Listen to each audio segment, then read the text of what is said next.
Welcome to the latest episode of the Transformers podcast. Today, we're actually going to be reviewing a children's book for the Transformers called Transformers Battle for Earth. The following podcast is an older podcast from 2018. Please like and subscribe to hear future podcast episodes when they appear on YouTube. You can also hear the podcast by searching Sparkcast on any program that searches for podcasts, or go to geekaid.com. Joining me is Thomas and Sammy. Sammy, before we begin, would you like to tell us how you got into Transformers first off? So, I had a very strange way of getting into Transformers because I didn't grow up with this. Got into it about 5 or 6 years ago now, and I had attempted to watch Transformers Prime because my friend really wanted me to, and I was like, it's okay. And then my other friend was like, hey, Transformers Animated? I'm like, all right, I like this. I like the screaming guy. I don't know what his deal is, but, like, he's good. He good. Hell yeah. So I ended up binge watching TFA and then went back to watch Transformers Prime, finished both of those, already super obsessed, and then went back to go watch G1. So I went, like, completely backwards. So what were your thoughts on G1 Starscream, especially after watching 2 versions of him already? I still love him. He's still a precious little dumb bean. He definitely there's definitely a consistency with his character. G1 is probably the dumbest out of all of them.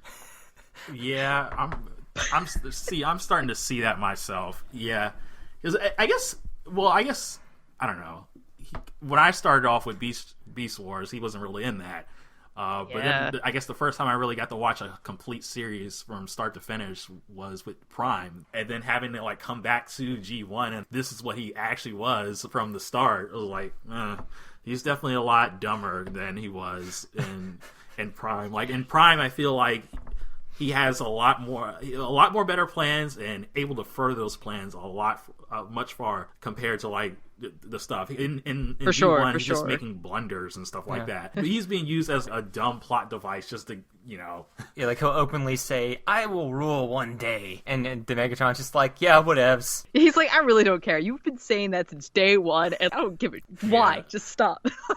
Is the way he's portrayed in G1 all just kind of unique compared to other series? Do they always kind of do they use him much better in other series, or is he kind of dumb? And it just all right, doesn't matter. It's just random how he's used. Okay, so outside of the Transformers movies, the Michael Bay stuff, where he is just a dummy. I'll go off real quickly. I really liked Transformers Armada Starscream because it's actually the complete opposite of regular Starscream. He's completely loyal and faithful to Megatron. Oh, really? So what happens is when Megatron uses him as a decoy where he could possibly die, he suddenly starts to lose faith in the Decepticon cause and actually joins the Autobots for a while, befriending one of the humans. At the end, Megatron actually gives him amnesty if he'll return within 24 hours. And, like, no crimes, he'll be resolved, and because he feels he belongs there, he just joins, but he's been changed by what he's seen on both sides of the war. And at the end of, like, Starscream actually has a character arc in Armada, and because of Starscream's character arc, he's actually able to change Megatron and give him a character arc. I don't want to spoil it for Armada, but it was just a really good storyline, and I like his. That was my favorite version of Starscream. Is Armada and Prime Starscream, basically. Okay. I also will say that every Starscream has had a perfect voice. Like, I don't know how they do it. Every time the voice casting is just perfect for that Starscream. Yeah, that's good to hear. Because I guess when I started with Prime, I that was the first thing I noticed. Like, his voice is a lot different, but I mean, the voice actor, I wish I knew the guy's name, but here's something hilarious. I've been watching Beast Wars 2 from Japan. And the main evil villain is Galvatron, and he has a brother called Megastorm, who is, get this. Are you serious? And basically, Megastorm acts like all kind of like obedient and stuff, and kind of whiny sometimes, like he's a little brother character. But then as soon as, Galvatron's done, he becomes pure evil. And he's basically just a recolor of Generation 2 Megatron. Really? And yet they have Starscream, even though this is the future, another Starscream working with them who's like a black jet. And his character is making sarcastic comments of praise, which are not very well hidden, even though he seems loyal all the time. But I think they're setting up that he's maybe trying to betray both of them, but just not early on, because I've only watched the first 5 episodes. Basically, it's only fun to watch the Decepticons, like all Japanese Transformers. You just like to watch the Decepticons and how they screw over each other. But yeah, so on that note, let's get to the book. To read along with us on this podcast, or to read the book before we look at it, you can go to camphortree.net/tf/books. That's Camp HOR Tree. And click on the Marvel hardcovers link. So before we start the actual story, let's talk about the 8-page prologue. So this is now our 3rd origin of the Transformers. What did you all think? Well, it was a thing that happened. I shrug. I don't know. There are a lot of teleportation issues where they're just suddenly in places, and I'm like, how'd you get there? How are we just suddenly here? Well, how is that really a question? I mean, if you look at the opening cover, you can clearly see that all these planets are just, a couple of blocks away from each other. Oh yeah, the main page is really psychedelic and awesome. There's just planets of multiple colors everywhere. And I wonder if these 2 things are the giant asteroids that they're trying to prevent from destroying Cybertron. Who knows? just a colorful asteroid field that's... You remember how you were like, 2 asteroids just collide randomly? And in this book, it says, no, the asteroids were on a collision course with Cybertron, and they were trying to stop it when Megatron intervened. One thing I find hilarious is that Optimus Prime's like, oh, hell, we're gonna lose? Well, I'll just kill us all then. I'm just like, whoa, what the heck? I love their explanation for just changing into the vehicles. Oh, what was the reason? There was none. Oh. There was no reason. This is... Mirage changed into a sports car, and I'm like, oh, okay. So this book, Battle for Earth, I had this since I was 5 or 3, I think, because it came out in 1985, and I was born in 1982. So I've had this book since as long as I can remember, and I actually have the physical book in front of me. And so as a kid, I thought this was really cool, because this is what got me into thinking Devastator was the best Transformer ever, aside from Shockwave. But looking back at it now, this is one of the worst children's books of all time, and I'll tell you why. So, Transformers are described... Okay, so let me go back. Okay, so when you write a story, and you write text, and you have a book with art in it, you want to match the art with the descriptions, right? Let me play devil's advocate here. What do you think, Thomas, as a business executive at, Books Incorporated? I mean, it's a children's book. I mean, it'll help kids follow along if there's a picture of what you're describing. It'll help them learn with the words that are on the page and stuff like that. Okay, none of that happens. So what happens is they'll be describing a transformer that says so-and-so says this, and then that transformer will not be anywhere on the art of those 2-page spreads. Because each page in this book is a 2-page spread. Yeah, I mean, that is kind of what I'm noticing. It's just that I can't really tell if this is supposed to be just a vehicle for art or if they're actually... What kind of kids was this aimed at? What was the age group? Because there's giant blocks of text, and they're telling a pretty long, detailed story, like a normal kid's book for 2, 3, 4 years old. There's only a couple of sentences per page with art, but this is just there's a lot, several paragraphs. Yeah, and that kind of just plays into the issue that you're talking about. They're telling all this. They're going through all this dialogue and describing all these events, but you only have the 2 pages, and they're trying. And obviously, I guess they want to limit the number of pages. So, the picture kind of starts off being told on the first couple of sentences, but then it just goes way beyond what the picture shows. So I actually looked. And there are some Transformers that show up in the text that are never drawn, and there are some Transformers that are drawn and never described in the text. They're just there, they're hanging out. What's ridiculous is there's no descriptors. There's no, Mirage, the white vehicle, or the guy with the red, ball cap or something. It's just, this guy said, so you won't be able to look at the art and be, who is it? Where is he? You won't see it. Don't you know that just everybody knows Transformers? So what I found is Shockwave is shown but never described about. Laserbeak is described about but never has a picture anywhere. And then Grapple and Roadbuster are both described but never drawn. And I actually wrote for my notes on Grapple, who the F? And I was like, I don't know who that guy is, because he was not in the original first season. And Roadbuster is owned by a completely different company in Japan, so he was never actually drawn into the series, because otherwise, when it would go air in Japan, they'd be advertising for a different company. So they actually told Marvel of America never to include him in the actual animated show for advertising purposes. So, yeah, I think that's just really bizarre. I mean, I enjoyed there's one page that's like, all 35 Autobots came after the Decepticons, and I'm like, there are, I think, 3. There are 3 on this page. Now, I also noticed that a lot of these people, except for Jazz and Optimus Prime and Megatron, it almost seemed like there was an editorial mandate to like, all right, everyone gets one line of dialogue and or a description of what they're doing / fighting. That was it, just to sell the toy. Like, yeah, here we go. They said a thing. The art doesn't have to match what's being told. Just sell it. Yep. God, and also the art is... I don't know whether I should like it or not, because their vehicle forms are, like, technically good, but nothing is appealing. So it's not visually attractive. Yeah, and I mean, like, it's technically good art, but if I was a kid, and there's just absolutely no offense to you, but if I was a kid, like, I wouldn't understand. I'd just be like, why? What is happening? See, I don't know if I knew. This very judgmental kid. Yeah.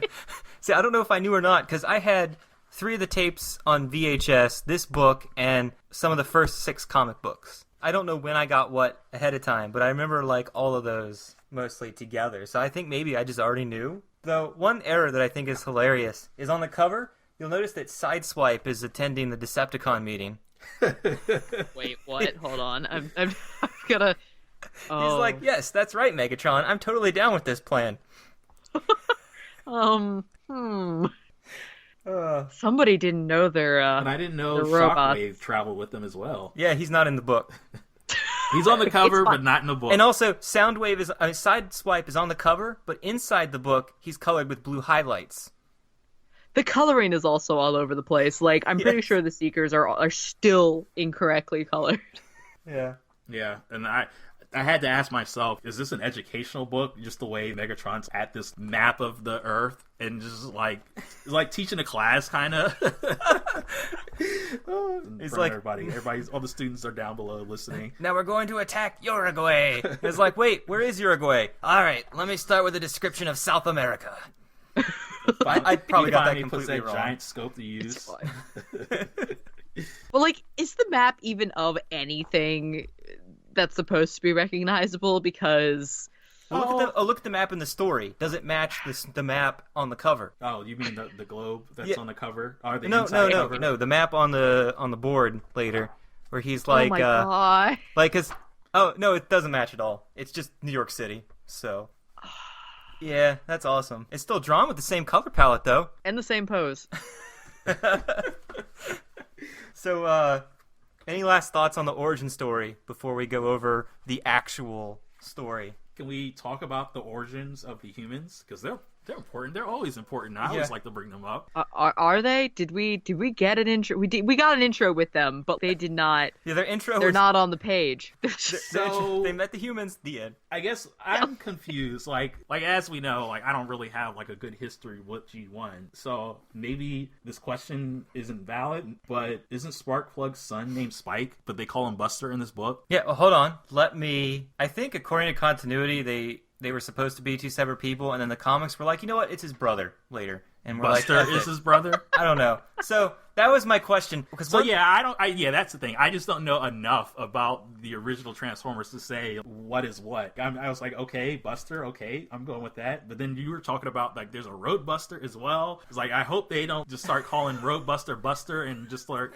confuse me even further. Well, and I just call him RB. I just remember in the comics, they're both used, and they're just brothers. Just the creators of this book they also do not like Spike at all. So that makes sense. Well, here's the thing. We'll just replace it with another boring boy. One thing I think would be fun to do is to place all these books in the continuity of the cartoon and come up with reasons how they fit. To justify them in the continuity. It's like something like this is easy. Like if you say Buster and Spike, you could just be like, Buster's the nickname, or Spike's the nickname. Done. Problem solved. Yeah, I mean, some things will be more complicated. Why wouldn't he have a family? Maybe Buster Spike is just off at school or something. Or out hanging out. It's just a Sunday. He could be doing, like, watching football around the corner or something. Yeah. I mean, that would work, because I thought Spike's vehicle, I guess, is Bumblebee, while Buster's is Jazz. In this story. Oh. Oh. Jazz got promoted to the caretaker, the human caretaker. He gets so offended later on that I loved it. Yeah. He's not having a whole lot of fun with it. He's telling Buster that stuff is boring. Are we gonna go race some people? And Buster's like, no, we're not gonna do this. Let's just go look at this building. Yeah. So that is the part of the story. The story starts now. Yes, we're jumping ahead. Okay, so the beginning of the story is, for some reason, there's 2 pages of, hey, Global Corp is such an awesome company. Here's this entire backstory with not what you paid to buy this book for. And I'm like, what is going on? Just pouring some coffee, just thinking about the global buildings. Yay! And then Buster's like, I'm going to have some fun, so I'm going to go look at a construction site of a building that I want to see, even though it's not built yet. They're just breaking ground on it. Let's go look at this building that does not exist. They even had a mayor and gave the mayor a name. I'm like, what? I was like, oh my god, everything's got a backstory in here. Except for the things that are important. So what happens next? Buster gets to the site and he's just like, man, look at all these cool vehicles that don't look suspicious at all. Eh, Jazz? And Jazz is like, boy. Well, here's the thing. He left Jazz 3 blocks. Here. He left Jazz 3 blocks away in a parking garage that was comfortable for him. No, not only comfortable, safe for the giant talking robot loaded with weapons. We have to keep him safe. That was very important. They made clear that they needed to keep him safe. So, can't overlook that. Here's the thing: is Jazz is not there to see that they are the Constructicons. First of all, Buster's too stupid to notice the symbols of the Decepticons on them. And then Jazz later says, "I smelled the Decepticons there," and I was like, "You were never there. How do you even know that the Decepticons were there? You didn't see it." And then Optimus is just like, "Well, let's go attack their base." I was like, "When did you know the base was there? Did you just have been ignoring it for weeks until you had a reason to attack them?" I'm like, oh my god. No, the continuity is like, they just know where things are, it's fine. And then suddenly they're in Oregon? Or were they just always in Oregon? That's where the humans live. I assume, Did I miss that? No, Mount St. Helens is in Oregon, right?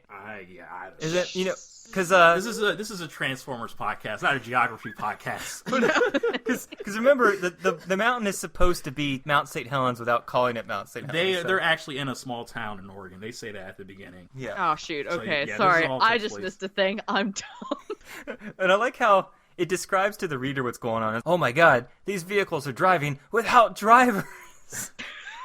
Like, it's such a big deal. Like, hold on. We expect you to know the names of all these Transformers, but we don't expect you to know that the robots don't have drivers. I mean, you gotta tap into that market, all those different markets, especially the market where you're a child who doesn't watch children's cartoons but only reads children's books. Like me when I was possibly... Yeah, I'm sure there are people out there that this was their first introduction, so yeah. Yeah. So I mean, I'm sure, like, when you're a kid, this is just like, oh yeah, it's fine. They were in places, and you don't question it, and you're like, it's fine. Autobots beat the Decepticons, yay! Does anybody want to talk about the awesome plan of Megatron before I break it down? And his awesome board. What is it called again? Isn't it just the War Room? I don't know. He keeps... Oh no, sorry. It's the Destructor board. The Destructor board. To be used on Destructicon Day. Are you rolling your eyes right now? Don't forget the Destructor button that he's gonna push. I think I blocked it out of my mind. So I was just like, oh yeah, he did name it that. Because it almost sounds like a board game. It's like keep track of your points and your kills on the Destructor board. But he's Like, clearly having fun with it because the text says Megatron's robotic finger wandered dangerously close to the destructor button as he shouted. He's just like playing around with the button like he's so eager to push it. Like, I can't wait to push this button. And here's a continuity error already within the story. He says, I'm going to trap 5 million people, and then later when he activates it, 4.5 million people are captured and then released. But I wonder if it's because he was already predicting the next site he was going to build.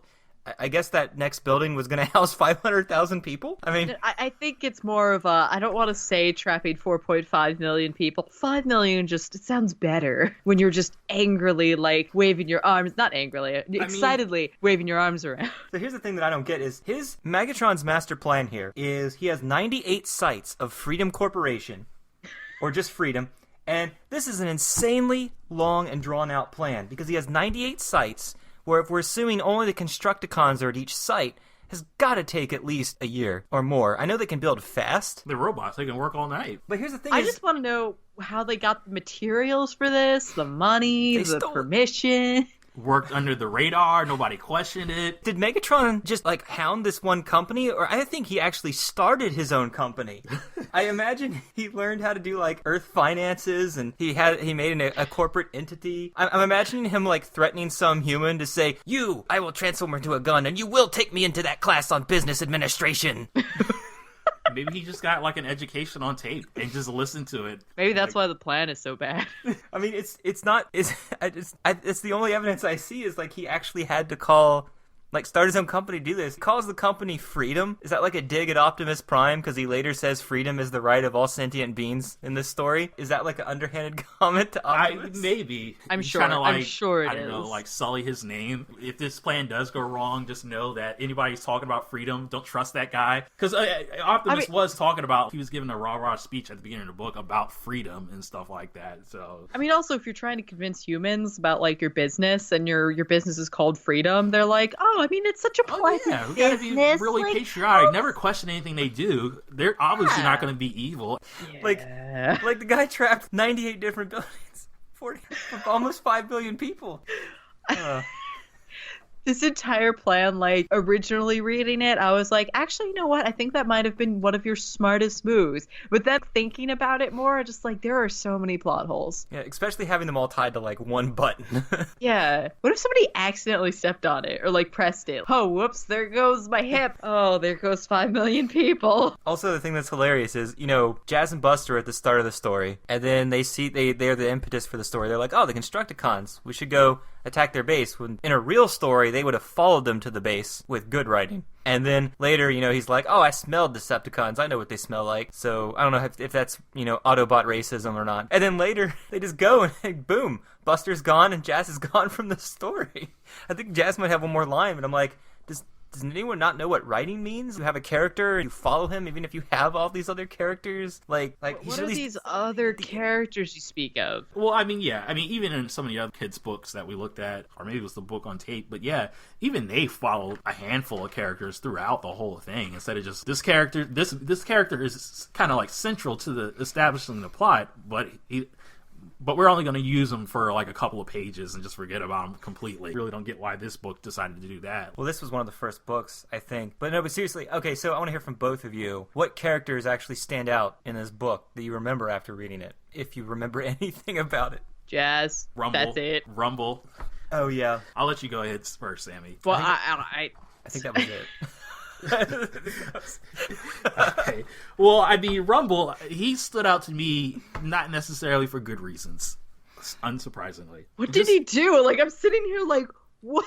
Racking my brain. Wait. Or was that a different? I think that was a different book. I think you got confused. Oh yeah, that was that. That was. All right, you're gonna have to sit in the corner for a minute. All right, let's continue. Yeah, I'm like, I feel like I would have remembered this, and I'm scrolling back and forth like. Okay, so back to... So here's another indication of Autobot racism. Don't you know, Optimus? We're corporate and good now. But Optimus knows no Decepticon would ever try to earn an honest living. I was just like, wow. All right, Optimus. Not all Decepticons are the same. They might want to destroy things, but, one of them's got to have a job. Character's just not set. He's, like, suicidal. He's, like, racist. I love how also like this following panel, I think that's Ratchet. Oh god. Yeah, no, it's Ratchet. Yeah. Like just softly touches Prowl's arm. Hello. Don't shoot the gun. Yeah, and I he's just- looking at him with thoughtful eyes. Is that what you're telling me to do? Like, Prowl? He's got a sort of grumpy face. Ratchet's like, I don't know, I disapprove. Like I don't like. I've just been staring at that panel for a while, just being like, who drew this? Why did they draw it like this? What was their thinking behind this? All I'm thinking is, luckily this was an era before slash fiction. Or was it?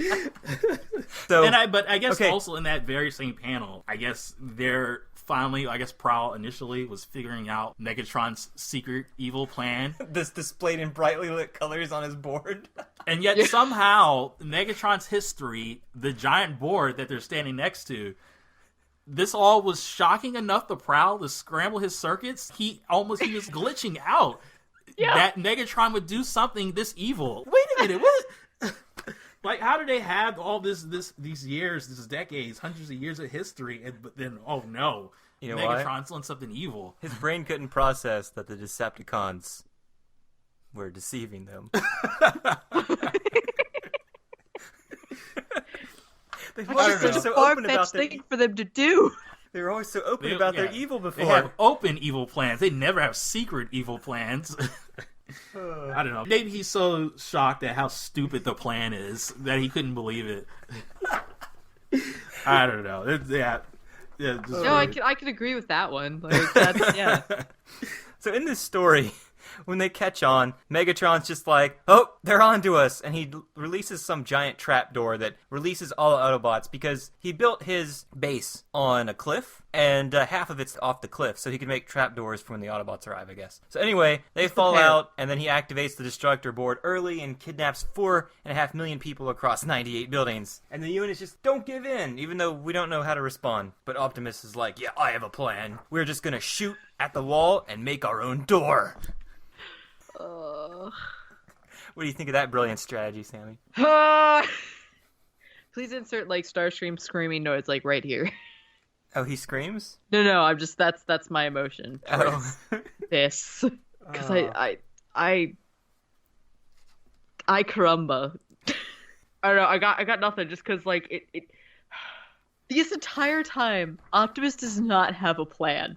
Like he is just rolling with things. He's just like, let's attack this. Now let's attack the wall. Now, Let's attack more Decepticons. Like, it's fine. Let's have all 35 of us attack him, even though we're not here. Like, 20 of them aren't here, but pretend that they're doing something, I guess. I mean, apparently all 35 of them fell through that stupid hole as well. yeah.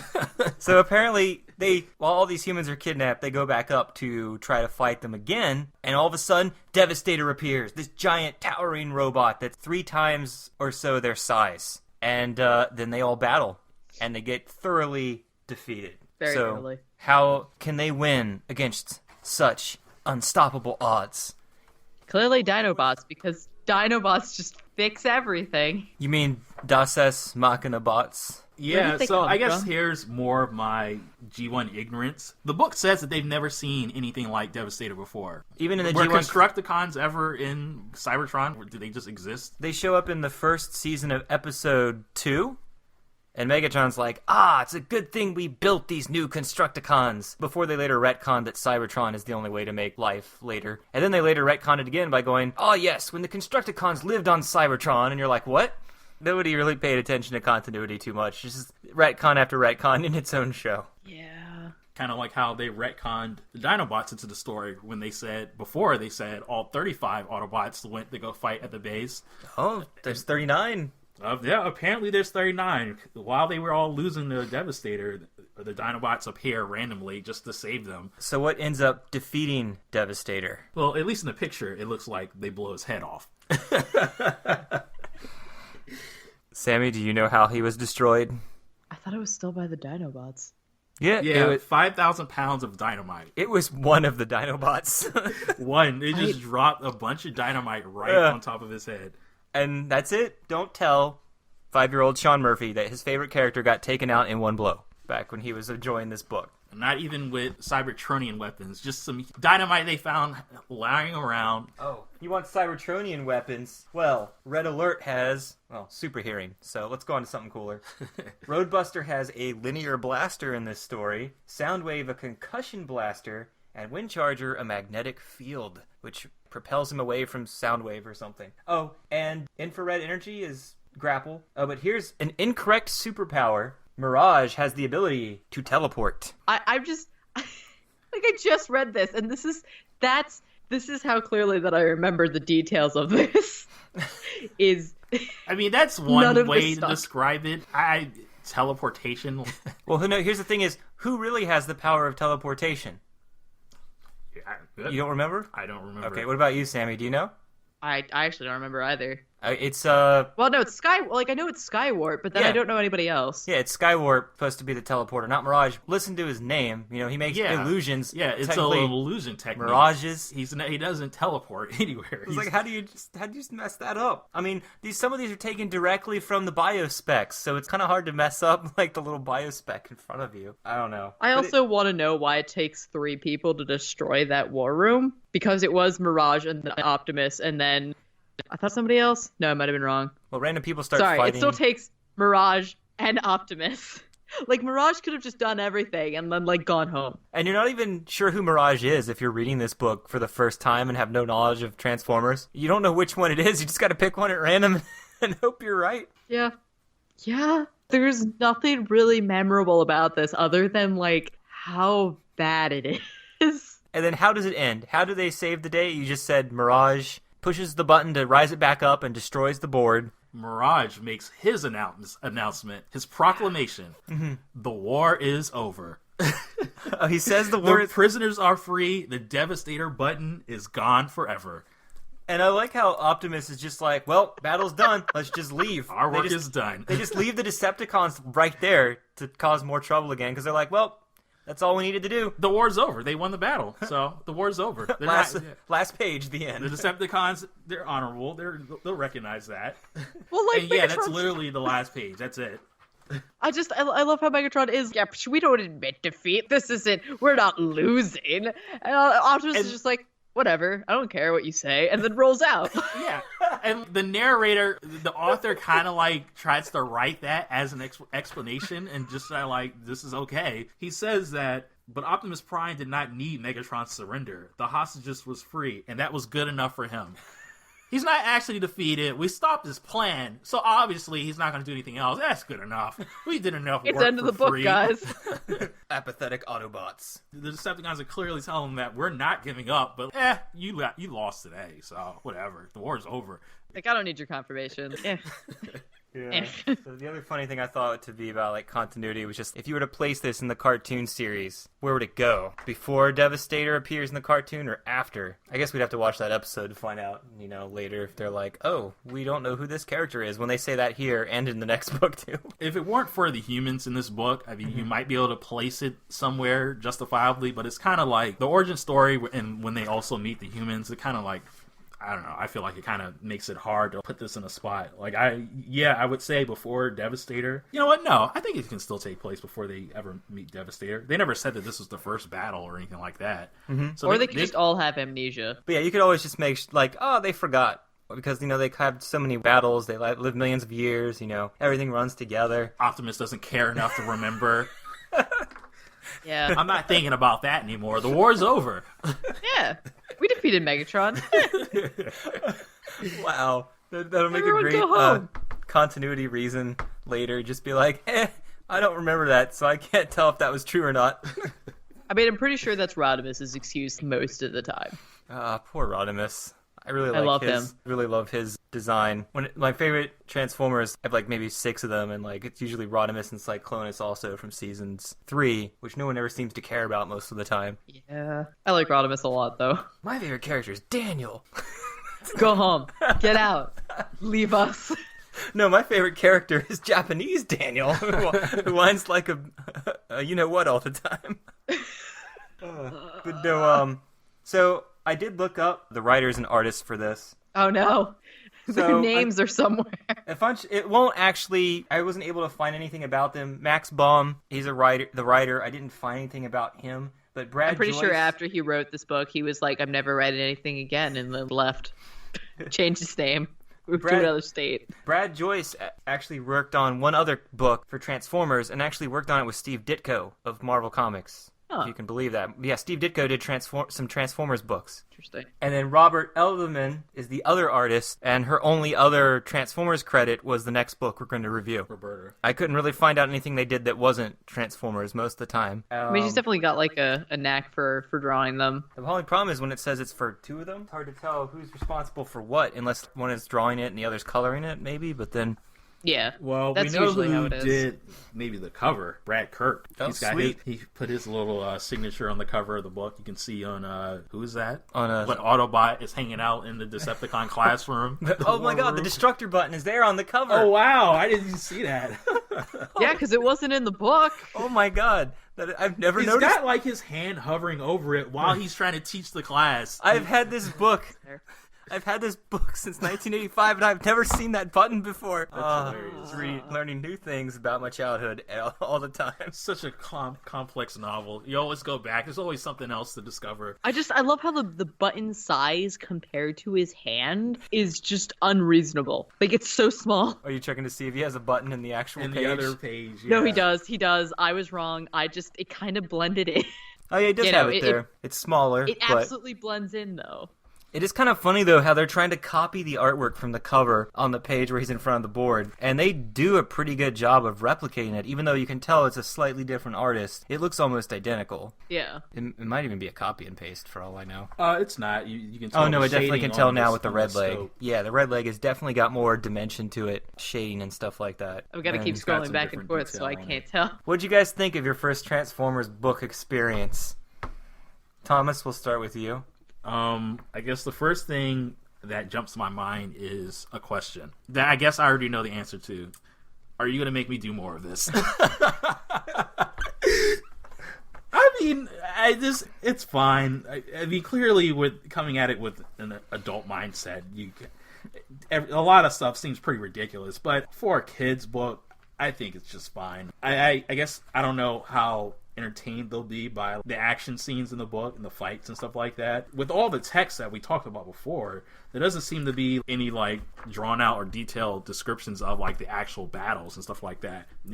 There's just a couple of sentences that show like most of how the battle's described is in the pictures themselves. I like how Optimus has lips where his faceplate should be in some of the pages. Oh, no. Some of the Yeah, other, on his very mouths first page and when they lips. land on Earth, if you look at that. Oh, no. Hold on. Yeah, Yeah, I you- didn't notice that. You have to go see that Oh, and burn it into your brain. Page 11. I see it. I see it, and I'm hurt. I feel betrayed. Because it is back on the page before for some reason when he's hanging out at the gas station. Yeah, the page before and the page right after is completely different than that one page. Maybe that's where the two artists was. They were like, here, you take the odd pages, you take the even, and someone else will color them. Which I almost wouldn't be surprised if that's it, because you look at Ratchet on this page, then look how he is when he's more closer up, and it looks really different. But yeah, Sammy, so your thoughts on the book, having experienced this, possibly your first Transformers book. It is. I also just noticed that Thundercracker's face on page 30 doesn't have all the lines. So he's just like this cat alien face. It's really bugging me. Yeah, this page seems pretty problematic. The first thing I noticed is that like Starscream's he's barely there. Everybody's coloring is off. Well, here's The check, badges The are weird off. smile that Megatron has. well, check out the backgrounds. Like, they confront Megatron. He's got all these orange grinders up on the ceiling. Even there, the Autobots room is like this giant pink meeting board room. And everywhere they fight is just all these like, look at where they fight on page 38 and 39. He's made this really weird catwalk that curves around, or maybe the artist doesn't understand how perspective works, because it looks like it curves up and goes around, and it looks like you can go under it. It looks like you can go under it from foreshadowing, but there isn't enough. It almost looks like it just shrunk. And so people are fighting below and on top of it, even though they were standing on a clear space before this page happened. So there's no continuity between pages, even if the same thing is happening. I also want to zoom in on like 38, 39 on, I think that's Thundercracker, but maybe I don't know what the color is. Anyways, just just a disappointed look on his face. Just like, oh, They I color- guess I have to shoot Autobots again. They colored Optimus's faceplate. It's blue. Yeah, I was gonna say, yeah. yeah, it's blue in a couple of pages. And- that one page with all the There it is again. the flyers. Yeah, page 31, it's blue there. as Yeah, well. all the pages before that, it's actually clear and matches his windows and his face under it, which is probably why the person drew the mouth, because on the one page. Maybe he has maybe he has 2 separate coverings for his lips. He just has to keep switching it Keep out. switching him out. But yeah, this book is it was an adventure. I learned a lot. Apparently, I don't remember anything about it. I hope it didn't hurt your brain too much and make you want to stop our Transformers adventure. No. I like bad things because I can still laugh at it. It's so bad. It's not that it's good, but it's enjoyable. Well, fortunately or unfortunately, we actually will continue to our next episode where we actually have a competent Transformers storytelling book. Oh my gosh. Yes. We're going to sign off for now and get to that one. And so this is Shawn. Thomas. Sammy. And we'll see you with our next Transformers book, The Autobots' Secret Weapon. Brum, brum, brum. Thanks for Steve-O Stonebreaker for hosting all these Transformer stories on his website. And thanks to the Derek that photo-scanned Battle for Earth for this site.